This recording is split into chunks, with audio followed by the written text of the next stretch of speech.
నమస్తే అండి. నేను మాజీ ఎమ్మెల్యే నెల్లూరు సంబంధించిన మాజీ ఎమ్మెల్యే ప్రసన్న కుమార్ రెడ్డి, అలాగే వేమిరెడ్డి ప్రశాంత్ రెడ్డి. అక్కడ నిన్న రాత్రి మన ప్రసన్న కుమార్ రెడ్డి మీద ఇంటి మీద వేమిరెడ్డి ప్రశాంత్ రెడ్డి గారు అనుచరులు, అంటే అనుచరుల ఎవరైనా వెళ్ళి అటాక్ చేశారన్నట్టు వార్తలు వస్తున్నాయి. అది వీడియో కూడా చూసాం మేము. ఏది అక్కడికి వెళ్ళి గొడవ చేయటం అది ఇది. ఇక్కడ ప్రశాంత్ రెడ్డి గారు చెప్తుంది ఏంటంటే, మా వాళ్ళు వెళ్ళారు, తర్వాత మేము ఆపటం జరిగింది, తర్వాత వచ్చేసారు, మా వాళ్ళు అంత బీభత్సం సృష్టించలేదు, కానీ తర్వాత వాళ్ళే కొంచెం డ్యామేజ్ అయింది, ఇంకా ఎక్కువ చేసుకున్నారు అన్నట్టు వాళ్ళ వాదన. కానీ ఈ గొడవ జరిగింది ఏంటి, అసలు ఎందుకు ఇలా గొడవ చేయడం జరిగింది అని అంటే, ఎందుకంటే నెల్లూరులో ఇలాంటి గొడవలు జరగటం అనేది జరగదండి. ఎప్పుడు కూడా కేసులు అవి పెట్టుకోవటం అలాంటివి జరుగుతాయేమో, కానీ ఇలా వెళ్ళి ఒకరి మీద దాడి చేయడం అనేది నెల్లూరు జిల్లాలో లేదండి.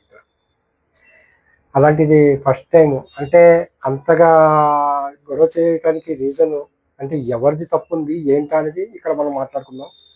అంటే ప్రసన్న కుమార్ రెడ్డి గారు మొన్న ఎలక్షన్స్లో వైసీపీ తరఫున ప్రశాంత్ రెడ్డి గారి మీద 50,000 పైన మెజార్టీతో ఓడిపోవడం జరిగిందండి. 50,000 పైన మెజార్టీ అనమాట. అదంతే. ఆయన పెద్ద పరాజయం ఫస్ట్ టైం అన్నట్టు ఆయన ఓర్చుకోలేకపోయారు ఫస్ట్. ప్రతి ఒక నెల నుంచి అయితే ఇద్దరికి మాటలు యుద్ధం అలా ఇలా జరుగుతూనే ఉంది. అంటే ఇక్కడ ప్రశాంత్ రెడ్డి గారి వ్యక్తిత్వం అంటే వాళ్ళ ఫ్యామిలీ మ్యాటర్స్ అనేది చెప్పుకోకూడదు. అలాంటిది ఈయన ప్రసన్న కుమార్ రెడ్డి గారు ఆ ప్రశాంత్ రెడ్డి గారిని, అంటే ప్రశాంత్ రెడ్డి గారికి వాళ్ళ హిస్టరీ ఏంటంటే, ముందు ఆయన భార్య భర్త గారు చనిపోవడం జరిగింది. దాని తర్వాత ప్రభాకర్ రెడ్డి గారిని పెళ్లి చేసేయడం జరిగిందండి. అంటే పెద్దల సమక్షంలోనే అందరూ ఒప్పుకున్నాక పిల్లలని అందరినీ అడిగి పెళ్లి చేసుకోవడం జరిగింది. ఇప్పుడు వాళ్ళిద్దరూ భార్యాభర్తలు. అలాంటిది ఇప్పుడు ఈయన కావాలని పెళ్లి చేసుకున్నారు డబ్బుల కోసం అన్నట్టు. అలాగే లక్కీ ఫెలో ఆయన పెళ్లి చేసుకోగానే ఎమ్మెల్యే అయిపోయారు అన్నట్టు నిన్న ఒక మీటింగ్లో ఈ మాటలు చెప్పడం జరిగింది. అది చాలామందికి నచ్చక వెళ్ళి అటాక్ చేయడం జరిగింది. అందులో చాలా విధాలుగా, అంటే ఒక ఆడ మనుషుల మీద ఎలాగైతే చెప్పకూడదో, అంటే ప్రభాకర్ రెడ్డి అన్న, నువ్వు కొంచెం జాగ్రత్తగా ఉండు, నీకు ఎట్టి పరిస్థితుల్లో నిద్రలో అయినా లేపేయచ్చు, నిద్రలో కూడా చనిపోవచ్చు, నువ్వు లేకపోతే బయటకు వచ్చినా చనిపోవచ్చు. ఒక పబ్లిక్ మీటింగ్లో చెప్తున్న మాటలండి. నీ దగ్గర 1,000 కోట్లు ఉన్నాయి, దాని మీద కళ్ళు ఉన్నాయి, అంటే అంటే ప్రశాంత్ రెడ్డి గారి గురించి అన్నమాట ఉద్దేశించి. ఏంటంటే నీ మీద 2 సార్లు అటాక్ కూడా చేయడానికి ట్రై చేశారు, అది ఇదని. అంటే ఈయన ఏదో ట్రై చేసింది ఆయనకి తెలిసిందంట. అంటే ఇక్కడ ఆయన మీద చాలా పెద్ద కేసు పెట్టవచ్చు. నువ్వు ఎలాగా చెప్పగలిగారు బాబు? అసలు ఎవరు చేశారు, ఎవరు సుపారీ ఇచ్చారు, ఎవరు చంపాలనుకున్నారు అని ఆరా తీసి కూడా కేసు వేయచ్చు. అంటే ఆయన అలాంటి వాళ్ళు చెప్పారు.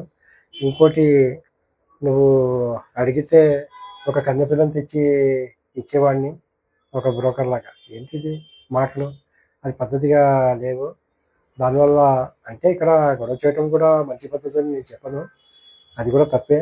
కానీ వాళ్ళు చెప్తుంది ఏంటంటే, మా కార్యకర్తలు అయితే మేము ఆపగలిగాం, కానీ మా అభిమానులు ఉంటారు కదా, వాళ్ళకి కొంచెం ఒళ్ళు మండి ఇలా చేయడం ఏదో జరిగినట్టుంది. కానీ దాని తర్వాత కూడా అంత పెద్ద బీభత్సం అయితే చేయలేదు, కానీ తర్వాత వాళ్ళే సింపతి కోసం సామాన్లు అవి ఇరగొట్టుకోవడం జరిగింది అన్నట్టు. అయినా ఇప్పుడు కూడా నేను ఇక్కడ వ్యక్తిత్వ హననం ఏదైతే ఫ్యామిలీ మ్యాటర్ అండి, ఇది దీంట్లో ఇలా చెప్పడం 100% ప్రసన్న కుమార్ రెడ్డి గారిది చాలా పెద్ద తప్పు. అంటే ముందు నుంచి చూస్తూ వస్తున్నాం మేము, వైసీపీలో ఇలాంటి మాటలు, ఇలాంటి యుద్ధాలు కామను.